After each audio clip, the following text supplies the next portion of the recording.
지금으로부터 약 50년 전인 1979년 1월, 깊은 겨울이었습니다. 당시에는 소비에트 연방에 속했던 카자흐스탄의 한 마을에서 찢어질 듯한 아이들의 비명이 울려 퍼졌어요. 동네 인근의 쓰레기장 근처에서 자기들끼리 모여 놀던 아이들이 무언가 말로 표현할 수 없는 끔찍한 것을 목격하고는 혼비백산에 도망치기 시작한 건데요. 곧이어 한 10대 소년이 경찰서에 전화를 걸어 떨리는 목소리로 말합니다. 저기 쓰레기장에 사람 머리가 있어요. 그리고 다리도요. 경찰은 황급히 현장으로 출동합니다. 그들은 도착하자마자 눈앞에 펼쳐진 광경을 보고 그 자리에서 얼어붙고 말아요. 그들의 눈앞에 놓여 있는 것은 우리가 흔히 생각하는 항구의 온전한 시신이라기보다는 사방팔방으로 흩어진 인간의 조각들에 가까웠습니다. 경찰들조차 경악하게 만든 끔찍한 광경. 하지만 그 순간에도 현장에 있던 경찰들과 형사들은 감히 상상하지 못했습니다. 카자흐스탄 최악의 식인 연쇄 살인마가 등장했다는 것을. 안녕하세요. 오싹한 이야기들 전해드리는 알고 싶은 이야기 제2채널입니다. 오늘 여러분께 소개해드릴 이야기는 인류 범죄사에서도 손에 꼽힐 만큼 기괴하고 잔혹한 실제 사건인데요. 일명 철의 송곳니 혹은 메탈팽이라는 섬뜩한 별명으로 불렸던 연쇄살인마 니콜라이 주마갈리예프 사건입니다. 평범한 청년의 얼굴 뒤에 숨겨진 잔혹한 식인의 본능, 그리고 이 엄청난 사건이 도대체 왜 그토록 오랫동안 세상에 드러나지 못하고 철저하게 장막 뒤에 숨겨져 있었는지, 그 추악하고도 믿기 힘든 전말을 지금부터 샅샅이 파헤쳐 보도록 하겠습니다. 구독과 좋아요, 알림 설정은 영상 제작에 큰 힘이 됩니다. 그럼 오늘의 이야기 시작합니다. 우리가 흔히 1980년대 악명 높은 연쇄살인마라고 하면 대한민국을 뒤흔들었던 화성 연쇄살인 사건이나 아니면 미국의 연쇄살인마들을 가장 먼저 떠올리곤 합니다. 하지만 비슷한 시기 철의 장막 뒤편에 숨겨져 있던 거대한 공산주의 국가 소련에서도 우리의 상상을 초월하는 엽기적인 괴물이 숨을 쉬며 활동하고 있었어요. 바로 오늘의 주인공인 니콜라이 주마갈리예프입니다. 그는 공식적으로 확인된 것만 해도 최소 10명의 무고한 여성들을 잔인하게 사냥했고 시신을 무참히 훼손했으며 심지어 식인범죄까지 서슴지 않고 저질렀는데요. 그런데 여기서 한 가지 아주 이상한 점이 있습니다. 대한민국의 화성 사건이 전국적인 공개 수사로 전환돼서 온 나라가 들썩이고 모든 국민이 이 범인의 몽타주를 보면서 경계했던 것과는 완전히 대조적으로 당시 소련 당국은 이 주마갈리예프 사건의 실체를 대중에 거의 공개하지 않았습니다. 언론은 철저하게 통제됐고 사건은 은폐됐죠. 더욱 충격적이고 분통 터지는 사실은 심지어 이 주마갈리예프는 살인죄로 인해서 단 한 번도 교도소 생활을 하지 않았고요. 사형 선고를 받지도 않았으며 사건이 발생한 지 수십 년의 세월이 흘러 2026년이 된 지금까지도 버젓이 살아 있습니다. 대체 어떻게 된 일일까요? 니콜라이 주마갈리예프는 1952년 카자흐스탄 알마티 인근에 위치한 우즈나가시라는 이름의 아주 조용하고 평화로운 시골 마을에서 태어났습니다. 그는 카자흐스탄인 아버지와 벨라루스인 어머니 사이에서 태어났고요. 위로 누나 둘, 아래로 여동생 하나를 둔 외아들이었어요. 그는 대체로 평범한 유년 시절을 보냈죠. 지역의 철도 전문학교를 다니다가 카자흐스탄 서부에 있는 도시로 발령받아서 관련 업무를 했고 이후 소련군에 징집됩니다. 제대 후에는 카자흐스탄 알마티에 있는 국립대에 진학하려고 했지만 실패. 국영 운수기업 입사에도 도전했지만 이것마저도 또 실패했어요. 여러 좌절을 경험한 그는 고향을 떠나서 우랄 산맥, 시베리아, 무르만스크 등 소련 전역을 방랑하면서 전기공, 불도저 기사 등 다양한 직업을 경험합니다. 그렇게 떠돌이 생활을 하던 주마갈리예프는 1977년 고향으로 돌아와서 운 좋게 소방대원으로 취직을 해요. 이 주마갈리예프의 외모에는 아주 독특하고 눈에 띄는 특징이 하나 있었습니다. 어린 시절 싸움을 하다가 이를 다쳐서 앞니를 포함한 여러 치아에 금속 재질의 크라운을 씌웠어요. 메탈팽, 즉 철송곳니라는 별명도 바로 이런 모습 때문에 생긴 거죠. 나중에 그의 기괴한 식인 행위가 세상에 전부 밝혀지면서 이 철송곳니라는 별명은 사람들의 머릿속에 더욱 섬뜩하고 잔혹한 악마의 상징으로 기억되게 됩니다. 외모적으로는 이렇게 좀 치아가 다소 눈에 띄긴 했지만 젊은 시절 주마갈리에프는 항상 깔끔하게 면도를 하고 단정하게 차려입고 다녀서 이성과의 만남에는 그렇게 큰 어려움이 없었다고 해요. 여러 여자들과 잠자리를 했고 성매매도 즐겼다고 하는데요. 적어도 겉으로 보기에는 번듯한 직장을 가진 멀쩡하고 평범한 청년이었습니다.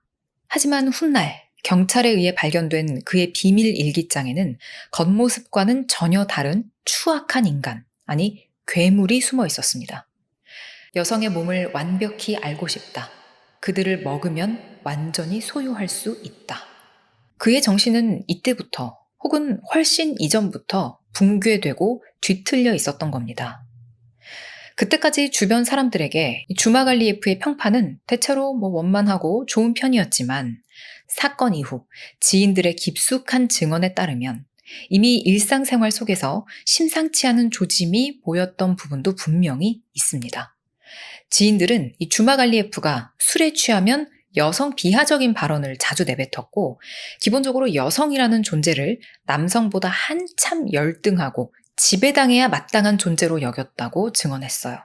주마갈리에프는 여성을 탐하면서도 또 동시에 깊이 혐오했는데요. 여성에 대한 그의 혐오와 적개심이 폭발하게 된 트리거라고 할 수 있는 두 가지 사건이 있습니다.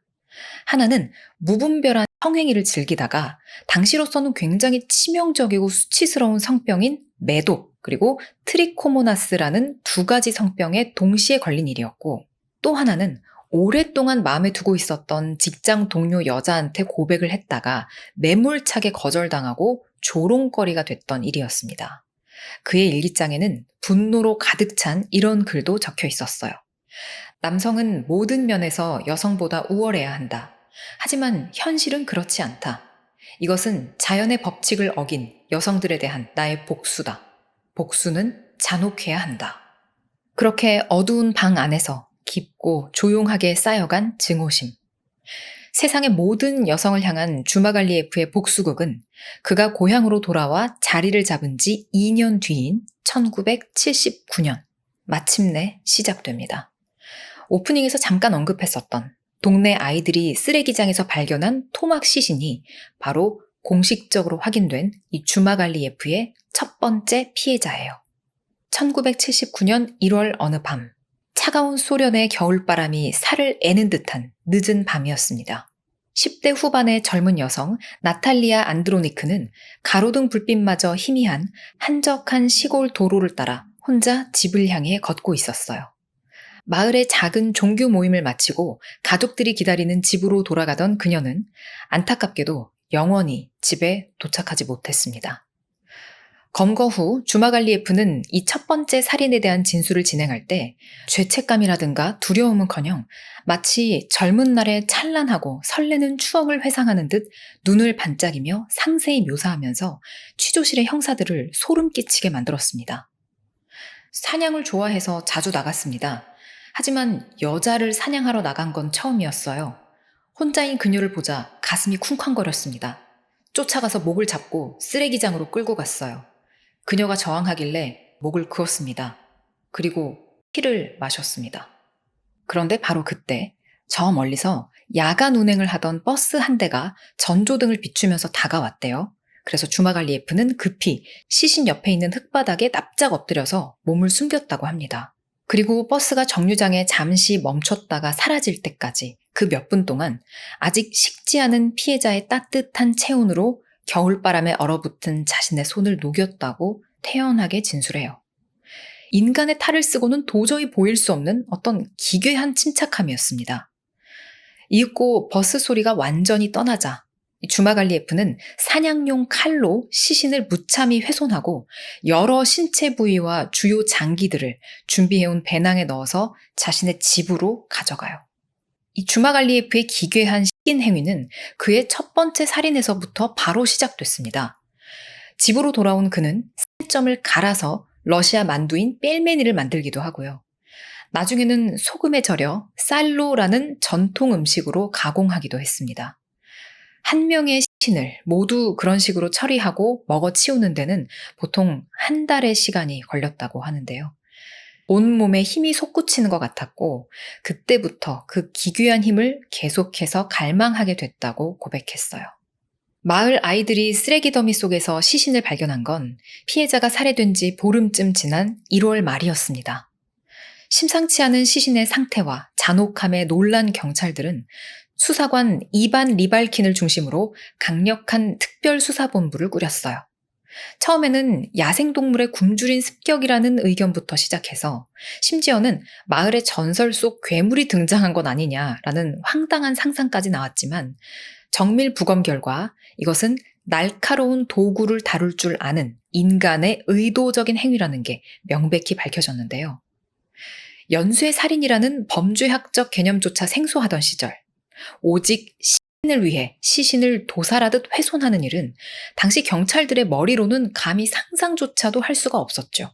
상황이 이렇다 보니 경찰은 수사의 갈피를 전혀 잡지 못했고 수사는 결국 엉뚱한 방향으로 흘러가기 시작합니다. 피해자가 종교 모임에 다녀오던 길에 변을 당했다고 했었잖아요. 당시에 소련은 국가 전체가 무신론을 표방하던 공산주의 국가였고 종교 활동 자체를 의심과 감시의 대상으로 보고 있었습니다. 피해자의 부모조차 딸이 그런 비밀 종교 모임에 빠져 있는 걸 몰랐다고 하는데요. 경찰은 시신을 이토록 잔혹하고 기괴하게 훼손한 것은 국가의 눈을 피해서 활동하는 사이비 종교 집단에서 자신들의 비밀스러운 어떤 의식을 위해 한 인간을 제물로 바친 것이라고 생각하게 됩니다. 그리고 직접 젊은 형사들을 신도로 위장시켜서 이 피해자가 다니던 종교 모임에 잠입시켜 보기도 하죠. 하지만 수개월에 걸친 위험한 잠입 수사에도 불구하고 인간 제물이라든가 살인의식에 관련된 증거는 단 하나도 찾을 수가 없었어요. 수사는 결국 원점으로 돌아갔고 범인을 잡지 못한 마을에는 불길하고 무거운 공포가 안개처럼 내려앉았습니다. 사람들은 해가 지면 혼자 외출하기를 극도로 두려워했고요. 어쩔 수 없이 밤거리에 나가야 할 때는 스스로를 지키기 위해서 무기로 쓸 수 있는 도끼나 낫 같은 연장을 품속에 챙겨서 다녀야 했습니다. 수사가 갈 길을 잃고 헤매는 사이 이 악마는 비웃듯이 다음 사냥을 준비하고 있었어요. 경찰이 허상을 쫓으며 시간을 낭비하는 동안 1979년 한 해에만 무려 6명의 여성이 차례로 희생됐습니다. 주마갈리에프의 사냥 행각은 날이 갈수록 대담해졌고 길거리 납치를 넘어 이제는 야간에 민가에 무단으로 침입하기까지 해요. 그리고 그 과정에서 마침내 끔찍한 목격자가 나오는 사건이 발생하고 마는데 첫 번째 살인이 발생한 1월로부터 얼마 지나지 않은 어느 날 밤이었습니다. 조용하던 마을의 한 단독주택에서 밤 공기를 찢는 끔찍한 비명소리가 터져 나왔어요. 주민들이 잠에서 깨어나 급히 경찰에 신고를 합니다. 신고를 받고 경찰이 문을 박차고 들이닥친 집 안은 완전히 피바다의 난장판이었어요. 이리저리 나뒹구는 집안 살림들이 당시에 격렬한 저항을 보여주고 있었죠. 침대 위에는 60대 노모와 30대 여성이 처참하게 훼손된 채 사망해 있었습니다. 조사 결과 그들은 다름 아닌 모녀지간이었어요. 그런데 경찰이 현장 조사를 하던 중 옷장에서 무슨 작은 소리가 하나 들렸습니다. 가슴을 졸이면서 살금살금 다가가 문을 벌컥 여는데 그 안에 누가 있었을까요? 옷장 문을 열자 옷들 사이로 겁에 질린 어린 아이의 눈동자가 보였어요. 사망한 젊은 여인의 딸이었습니다. 아이는 옷장에 숨어서 모두 지켜보고 있을 수밖에 없었던 거예요. 경찰은 아이가 정신적 충격에서 벗어날 수 있도록 의사와 심리 전문가에게 도움을 구했습니다. 그리고 확신해요. 그들이 쫓고 있는 자가 결코 평범한 살인범이 아니라는 걸. 마땅히 대서특필되어야 할 엄청난 살인사건들이 벌어지고 있었지만 현실은 달랐어요. 1970년대 후반 주마갈리에프 사건은 소련 당국의 심각한 골칫거리였습니다.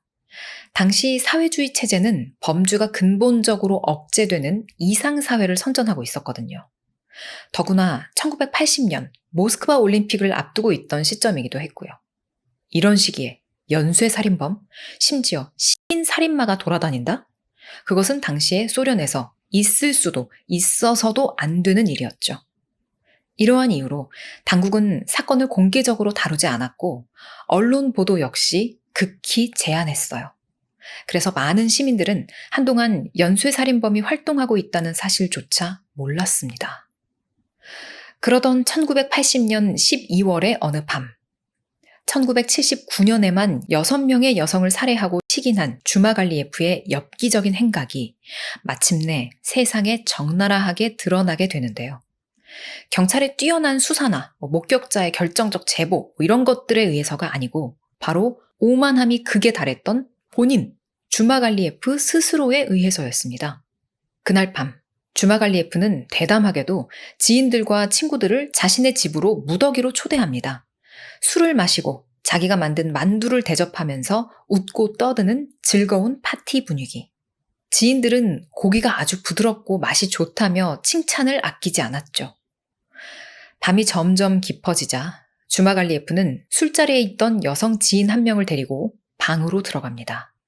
그리고 잠시 후 방에서 나온 그는 거실에 모여서 거나하게 취해 있던 지인들을 향해 기괴한 미소를 지으며 물어요. 지금 우리가 먹은 게 뭔지 알아?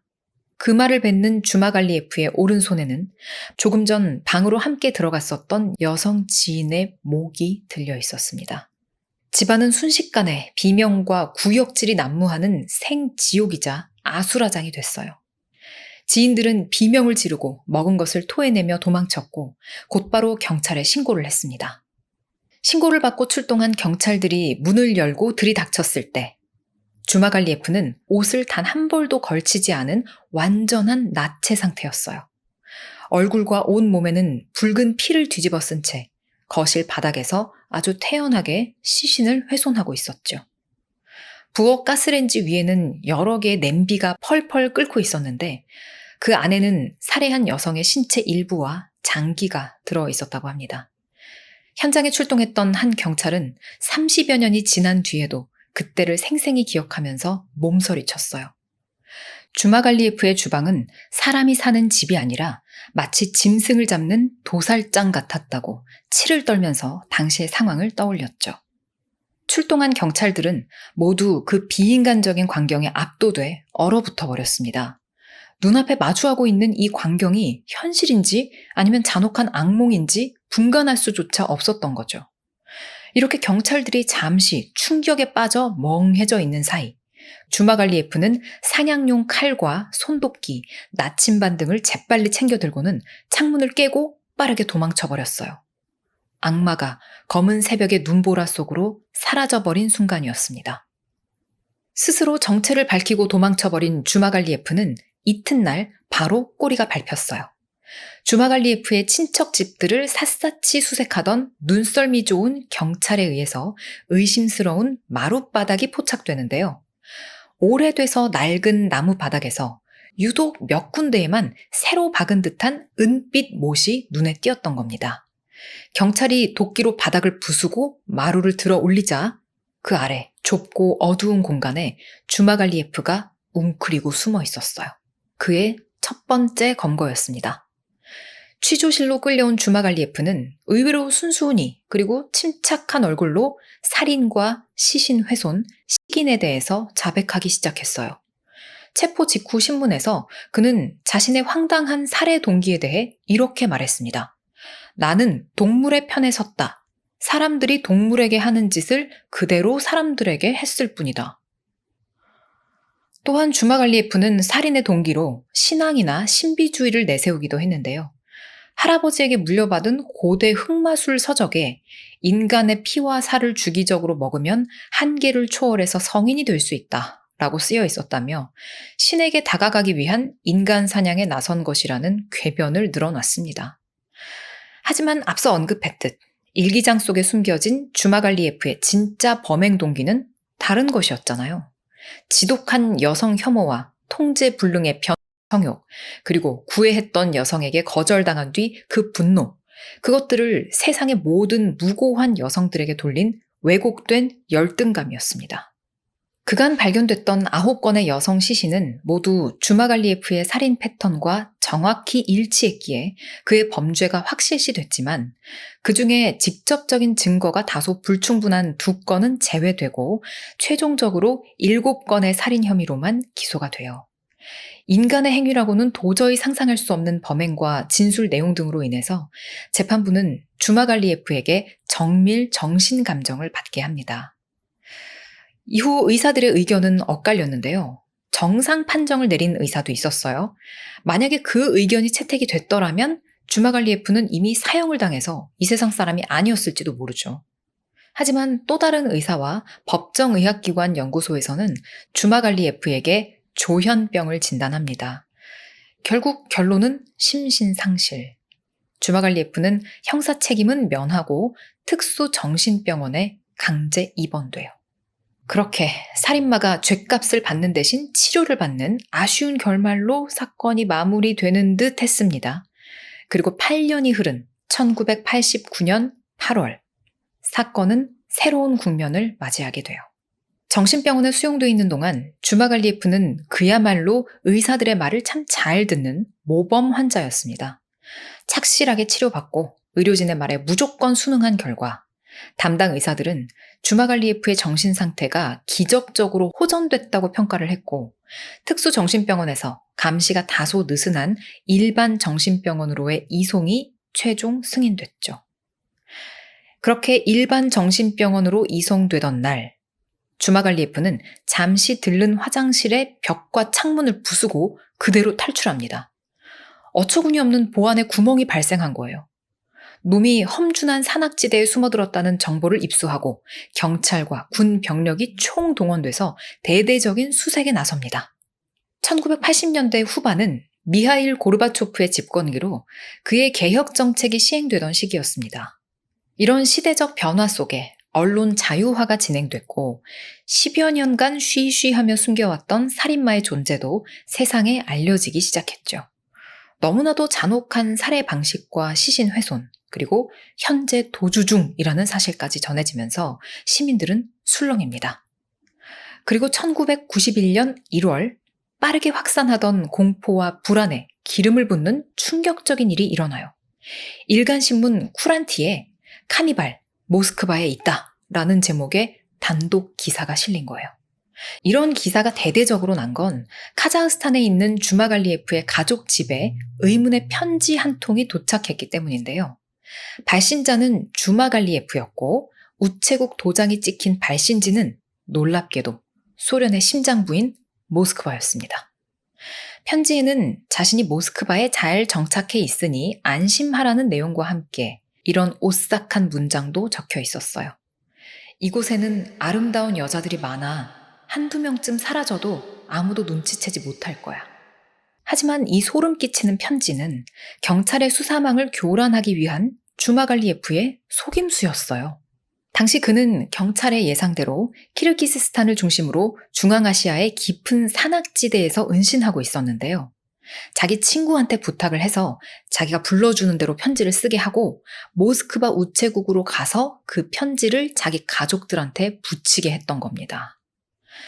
살인마가 가까이에 있다는 소식에 불안해하는 모스크바 사람들을 진정시키기 위해서 경찰에서는 주마갈리에프가 모스크바에 진짜로 없어요 라는 해명까지 내야 했어요.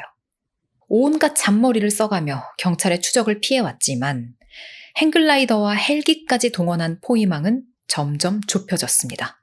날이 갈수록 산속에서의 은신은 어려워지고 험준한 산악지대에서 생활하는 일에도 체력적 한계가 느껴졌겠죠. 주마갈리에프는 차라리 추위로 얼어 죽거나 사살당하느니 혼란스러운 교도소에 가짜 신분으로 들어가는 게 안전하겠다고 생각을 하고 체포될 결심을 하는데 1991년 소련 체제 해체를 바로 눈앞에 둔 극심한 정치적 격변의 시기. 공권력과 행정체계가 대혼란에 빠진 틈을 노린 주마갈리에프는 자신이 범행을 저질렀던 카자흐스탄이 아닌 이웃나라 우즈베키스탄의 교도소에 숨어 들어갈 계획을 세웁니다. 이 우즈베키스탄 페르가나 지역의 한 농가에서 양 한 마리를 일부러 훔치고 주인한테 들켜서 순순히 경찰에 그냥 체포가 돼버린 거예요. 그는 자신이 중국인인데 일자리를 찾아서 이곳에 왔다가 배가 고파서 양을 훔쳤다라며 절도죄에 대해서 술술 자백합니다. 그렇게 절도죄를 자백하던 주마갈리에프는 그럼 중국에서는 어떻게 국경을 넘어왔냐라는 간단한 질문에 제대로 답변을 하지 못했어요. 여기서 뭔가 수상함을 느낀 우즈베키스탄 경찰이 모스크바로 바로 지원 요청을 했고 모스크바의 형사가 황급히 페르가나에 찾아와서 주마갈리에프의 신원을 딱 확인하게 됩니다. 그렇게 다시 검거된 주마갈리에프는 카자흐스탄의 정신병원에 또다시 강제 입원돼요. 스스로 사형을 시켜달라는 탄원을 하기도 했지만 그는 현재까지도 정신병원에서 생활을 하고 있는데요. 이 경찰과 수사 전문가들은 주마갈리에프가 2년이 넘는 도주 기간 동안에도 식인과 사냥을 절대 멈추지 못했을 것으로 추정했습니다. 하지만 소련 해체 직후의 혼란으로 인해서 유죄가 완벽히 입증된 사건은 1990년에 20대 여성을 살해한 단 한 건뿐이었습니다. 피가 묻은 얼굴로 피해 여성의 집에서 나오는 모습이 목격돼서 살인이 인정됐죠. 유죄로 밝혀진 건 단 한 건이지만 현재 공식 문서에 기록된 주마갈리에프의 살인사건 건수는 1979년에 6건, 1980년에 3건, 1990년에 1건까지 모두 10건입니다. 하지만 정황상 밝혀지지 않은 미제 실종 사건들까지 고려하면 적어도 20명에서 많게는 40명에 달하는 무고한 피해자가 더 존재할 거란 주장도 설득력을 얻고 있습니다. 주마갈리에프는 다시 수용된 정신병원에서도 또 모범수로 불리고 있다고 합니다. 모든 규칙과 치료에 순응하고 있고 기계 수리 등의 일거리도 하면서 건강하게 지내고 있다는데요. 담당 의료진은 그가 많이 호전됐고 아주 차분하다면서 타인에게 위험하다고 볼 근거가 없다라고 평가합니다. 주마갈리에프 역시 본인의 회복이 인정돼 석방되기를 바라고 있다고 하죠. 하지만 시민들과 법조계에서는 이 주마갈리에프가 이 사회에 한 발짝이라도 나오는 것을 결사 반대하고 있어요. 주마갈리에프가 재검거되고 정신병원에 갇힌 지 수십 년이 지난 2015년 1월, 난데없이 카자흐스탄 인터넷에 주마갈리에프의 탈출 소식이 떴습니다. 그가 또 한 번 탈출에 성공했고 알마티 시내에서 다시 여성들을 살인하기 시작했다는 글에 한바탕 국가적인 소동이 일었죠. 하지만 경찰 확인 결과 그 글은 완전한 허위 사실이었습니다. 주마갈리에프 고향 마을 출신의 한 20대 여대생이 자기 SNS 팔로워를 늘리고 관심받고 싶어서 벌인 철없는 짓으로 밝혀지면서 사회적인 지탄과 법적 처벌을 받았다고 해요. 이 당시 오랜만에 받은 세상의 관심이 병원 안에 있던 주마갈리에프를 자극했던 것 같습니다. 2017년 주마갈리에프는 자필 문서를 통해 세상에 자신의 오만한 존재를 다시 한번 알려요. 나 제2병동의 환자 니콜라이 주마갈리에프는 언론이 어떤 형식으로든 나에 대해서 언급하는 것을 허락하지 않는다. 참 아직도 죄책감이라고는 전혀 없는 뻔뻔하고 한심하기 그지없는 인간이죠. 약물로 인해서 육체적으로는 조금 통제가 됐을지 몰라도 이미 완전히 무너지고 뒤틀린 그의 내면 세계는 여전히 전혀 교화되지 못한 것 같습니다. 대한민국 화성 연쇄 사건 역시 영화 살인의 추억으로 만들어져서 범주의 경각심을 일깨웠었죠. 이번 사건도 화성 사건 못지않게 너무나 영화 같다라고 생각했었는데 역시나 실제로 영화로 제작이 됐습니다. 주마갈리에프 사건이 발생한 지 40여 년이 지난 2020년에 이 사건의 실화를 모티프로 한 영화 3 아직 끝나지 않았다가 극장에 개봉했었죠. 감독은 고려인 3세 박루슬란 감독인데요. 우즈베키스탄에서 살던 어린 시절 온 나라를 떠들썩하게 했던 주마갈리에프 사건을 오랫동안 잊지 못하고 있다가 영화로 만들었다고 합니다. 취재 과정에서 감독은 그토록 무도하고 잔인하게 사람을 죽인 범인이 교도소가 아닌 병원에서 지금껏 잘 먹고 잘 살고 있다는 사실과 세상을 향해서 당당하게 나를 기억하지 말라라고 요구하는 데에 깊은 분노를 느꼈다고 해요.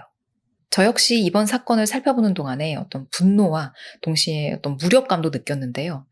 하지만 파렴치한 범죄자의 보잘것없는 그 목소리에 관심을 두기보다는 비참하게 희생된 10명 혹은 그 이상일지도 모르는 많은 여성들의 아픔을 기억하고자 합니다. 카자흐스탄의 연쇄 식인 살인마 니콜라이 주마갈리에프 사건은 여기까지입니다. 여러분 이번 사건 진짜 역대급이죠. 이 새끼가 똑똑한 것 같으면서도 허술하고 희한한 놈이에요. 제정신이 아니라서 그런 것 같긴 한데 이런 큰 죄를 저지르기 전에 정신 감정을 받았으면 정신과에 가고도 남을 당연히 그런 건데 죄를 저질렀잖아. 그럼 모르겠어요. 이해가 잘 안 돼요. 교도소에 가가지고 다른 죄수들한테 아주 얻어 터지고 이러면서 비참하게 지내다 죽어야 되는데 늘 얘기하지만 그리고 늘 느끼는 거지만 희한하게 이런 사이코패스 범죄자들한테 여자도 많이 꼬이고 은근히 또 친구도 있어요. 자기도 그런 짓을 하면은 법적인 처벌을 받을 수 있어서 위험할 텐데 모스크바에서 편지 붙여준 친구 뭔 정신으로 그걸 해준 거야? 아니면 그 친구한테는 이 범죄라고 말을 안 했나? 아니 근데 자기가 불러주는 대로 편지를 쓰게 했잖아요. 여기 모스크바에는 여자들이 많아. 한 명쯤 사라져도 모를 거야. 그 당시에 러시아 사람들이 얼마나 무섭고 얼마나 놀랐을지 생각하면 너무 끔찍해요. 우리나라도 그 화성 연쇄살인 사건 얘기하면 얼마나 오싹하고 한참 전에 벌어졌던 일이었어도 너무 무섭다. 화성 하면은 화성 연쇄 사건만 떠오르고 막 그랬잖아요. 이제는 이춘재 사건이라고 불러야 되겠죠? 그랬는데 세상에 언론에 나지도 않고 있다가 이런 사람이 있다. 모스크바에 있다. 이랬을 때 사람들이 얼마나 모스크바 시민들이 놀랐을까? 오늘 사건 너무 끔찍하고 너무 자극적이고 그래가지고 노딱이 걸리지 않을까 또 너무나 두려운 마음을 안고 편집을 해봐야 될 것 같습니다. 네, 그럼 여러분 오늘도 시청해주셔서 감사합니다. 안녕.